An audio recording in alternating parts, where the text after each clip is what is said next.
Yes, now एक matrix में ही हम आपका टॉपिक लिया है मैंने, कि अभी तक मैंने आपको लास्ट अपने लेक्चर में बताया था कि रैंक बाई रैंक जो है किसी मैट्रिक्स की एक्लन फॉर्म से कैसे निकालते हैं। नाउ हम इसमें मूव कर रहे हैं रैंक किसी मैट्रिक्स की नॉर्मल फॉर्म से कैसे निकालते हैं। तो एक्लन फॉर्म मेथड तो आपको पता ही है, उसमें सिर्फ हम रो ऑपरेशन लिखे मैंने दोनों, इसलिए कंपेयर हो जाए आपको। इसमें केवल रो ऑपरेशन यूज करते हैं और उसमें क्या होता है कि अगर हम फर्स्ट वाले एलिमेंट को नॉन जीरो एलिमेंट या 1 बना लेते हैं, देन हम सारी जो उसके नीचे वाली हैं, तो नॉन जीरो रोज, अगर नॉन जीरो रोज हो रही है उसकी नीचे वाली में जीरोस की संख्या ज्यादा होगी। तो जो अगर हमने एक्लन फॉर्म में चेंज कर लिया तो रैंक जो होती है नंबर ऑफ नॉन जीरो रोज के बराबर होती है। ये होती है आपका एक्लन फॉर्म, लास्ट लेक्चर में देख लीजिएगा। नाउ हम नॉर्मल फॉर्म बता रहे हैं। नॉर्मल फॉर्म में किसी भी दी हुई मैट्रिक्स को आइडेंटिटी मैट्रिक्स में, मान लीजिए कोई n क्रॉस n की मैट्रिक्स है, उसमें r ऑर्डर की आइडेंटिटी मैट्रिक्स मिल रही है, तो उस r ऑर्डर की आइडेंटिटी मैट्रिक्स अगर हमने यूजिंग रो और column both operation, row and column both operation, row और कॉलम बोथ ऑपरेशन यहाँ यूज करके हम किसी भी मैट्रिक्स को अगर आइडेंटिटी मैट्रिक्स में कितने ऑर्डर की आइडेंटिटी मैट्रिक्स में चेंज कर देते हैं, तो उस आइडेंटिटी मैट्रिक्स का जो ऑर्डर होता है वही उसकी, तो रैंक ऑफ, अगर हमने मैट्रिक्स कही तो रैंक इसकी आर होगी। ऐसे ऐसे कोई भी मैट्रिक्स है वो अगर इस टाइप से आ रही है, बाकी सारे एलिमेंट्स, ये जीरो लिखा है, जीरो का मतलब zero matrix, zero matrix, zero matrix, ये बाकी सारे एलिमेंट जीरो हो जाएं, सिर्फ आई जो आइडेंटिटी मैट्रिक्स है उसका जो ऑर्डर होता है, जैसे कि हमने ये नॉर्मल फॉर्म में रिड्यूस कर दिया, किसी मैट्रिक्स को हमने नॉर्मल फॉर्म में रिड्यूस कर दिया, तो देखिए इसमें आइडेंटिटी मैट्रिक्स कितने ऑर्डर की है, 2 ऑर्डर की है, तो यहाँ पे जो इसकी रैंक होगी वो इसकी 2 होगी। ठीक है, तो ये हमारा नॉर्मल फॉर्म होता है। उसमें हमें खासियत ये है कि हमें दोनों रो और कॉलम दोनों ऑपरेशन यूज करने होते हैं। एक्लन में कंडीशन है कि रो ऑपरेशन। तो एक क्वेश्चन लेके दिखाते हैं आपको। हमने ये क्वेश्चन लिया, क्वेश्चन सभी लोग नोट कर लें और पॉज करके कर भी सकते हैं, नहीं तो देखिए मैं समझा रही हूँ। Find the rank of the following matrix by reducing it in normal form. Normal form में इसको रिड्यूस करके आपको इसकी रैंक निकालनी है। तो नॉर्मल फॉर्म में रिड्यूस करने के लिए आपको यहाँ पे सबसे पहले क्या करना चाहिए, यहाँ पे पॉसिबल है तो 1 कर दीजिए। अगर पॉसिबल, हमने लिखा है लास्ट में उसमें पेज में कि अगर पॉसिबल है तो इसको 1 कर दीजिए। तो चलिए देखते हैं, यहाँ पे हमें दिख रहा है अगर हम R2 is equals to R3 minus R3 plus R2 कर दें तो क्या हो जाएगी 2 3 4 minus 1 एंड प्लस कर रहे हैं तो 5, क्योंकि मुझे लग रहा था पॉसिबिलिटी यहाँ 1 आ सकता है, तो 1 2 plus 5 7 12 और -2। ठीक है, एक्लन फॉर्म में वैसे कोशिश करते हैं कि हम एक्लन फॉर्म में हम यहाँ पे 1 बनाएं, यहाँ पे 1 कोशिश करते हैं, नहीं तो अदरवाइज हम बिना 1 के भी कर सकते हैं। देखिए मेथड इसके कई हैं करने के, आपकी जो पॉसिबिलिटी हो वो आप चूज करो।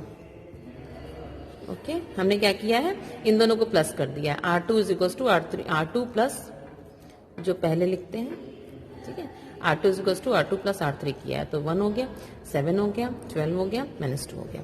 नाउ हम ऊपर नीचे कर दें, R2 को हमने R1 से इंटरचेंज कर दिया। क्यों कर रहे हैं हम कोशिश कर रहे हैं वहां पे 1 लाने की।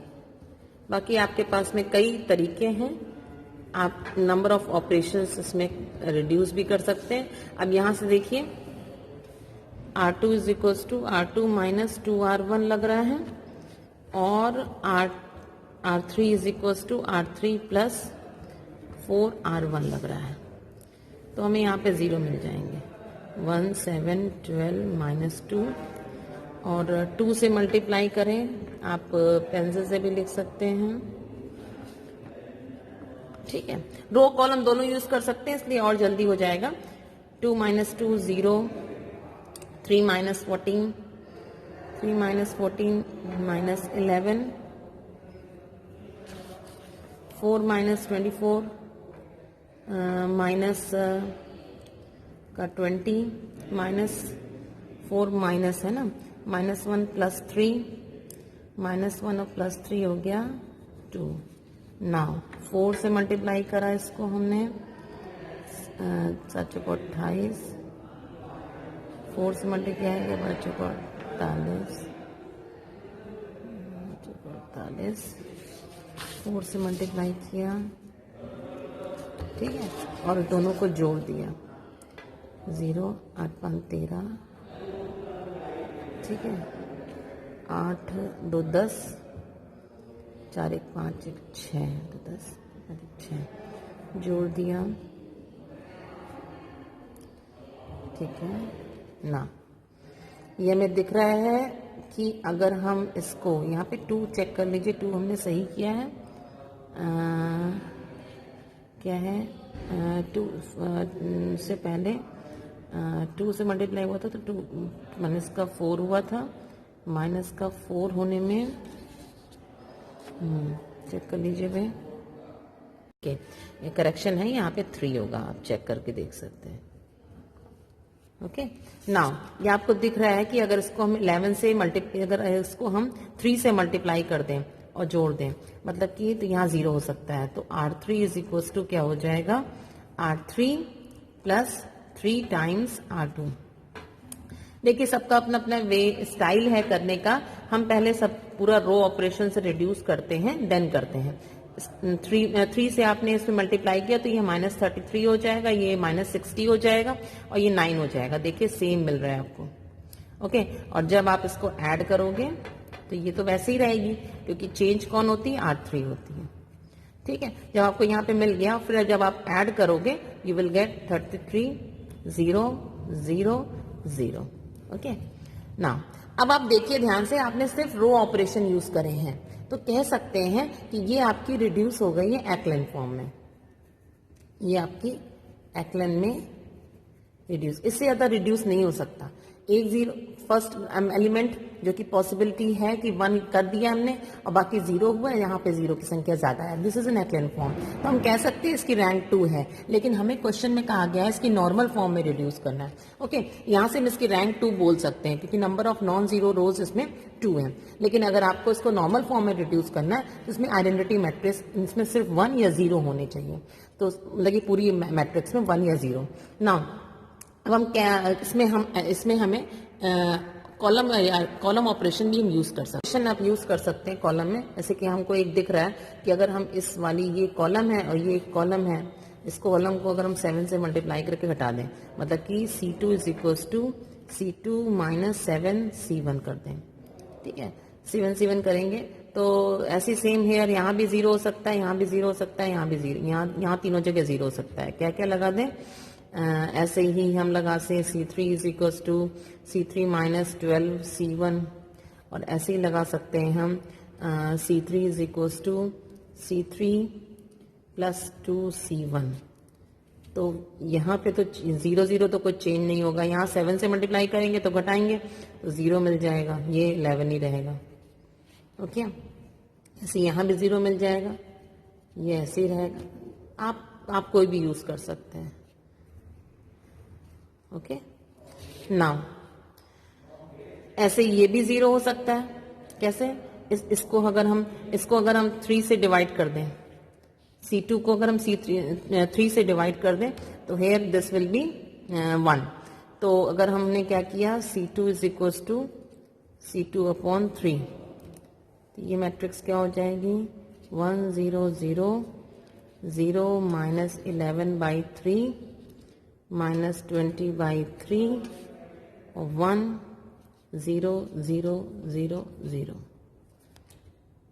ओके ना।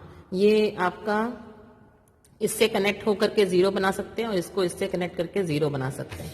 मतलब कि अगर हम ऑपरेशन कौन से लगा दें, अगर हम ऑपरेशन लगा दें क्या, C2 is equal to C2 + 11/3 C4, comma C3 is equal to C3 + 20/3 C4, okay, ये ऑपरेशन अगर हमने लगा दी, बहुत सिंपल है।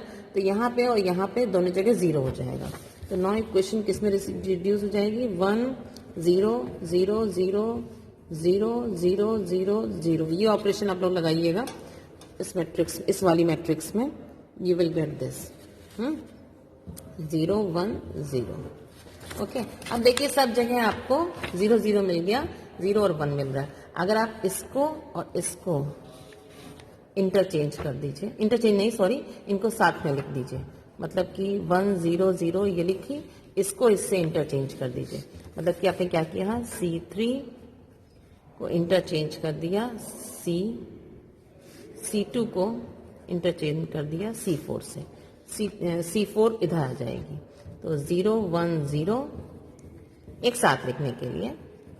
नाउ यू कैन इजली सी ये हमारी आइडेंटिटी मैट्रिक्स में गई I2, बाकी सब 0 0। तो रैंक जो मैट्रिक्स के लिए हमने, अगर हमने इसको A माना है तो rank of A is 2। This is the normal form. देखिए इसी क्वेश्चन में आपको क्लियर हो गया होगा एक्लेन फॉर्म, और इसी क्वेश्चन में क्लियर हो गया होगा नॉर्मल फॉर्म। एक्लेन फॉर्म से भी देखें तो रैंक इसकी 2 है, क्योंकि non zero rose, number of रोज 2 है। एक्लेन फॉर्म से 2 रैंक आ रही है, लेकिन हमको क्वेश्चन में नॉर्मल फॉर्म लाना था, तो नॉर्मल फॉर्म में हमने ले आया। नॉर्मल फॉर्म में सिर्फ डिफरेंस ये था कि हमने कॉलम ऑपरेशन भी यूज कर लिए और रिड्यूस कर दिया इसमें। तो हमने नॉर्मल फॉर्म से, क्योंकि इसमें I2 टाइप की मैट्रिक्स मिल रही है हमको आइडेंटिटी, इसलिए 2 ऑर्डर की मैट्रिक्स मिल रही है आइडेंटिटी, इसलिए इसकी रैंक भी 2 हो गई।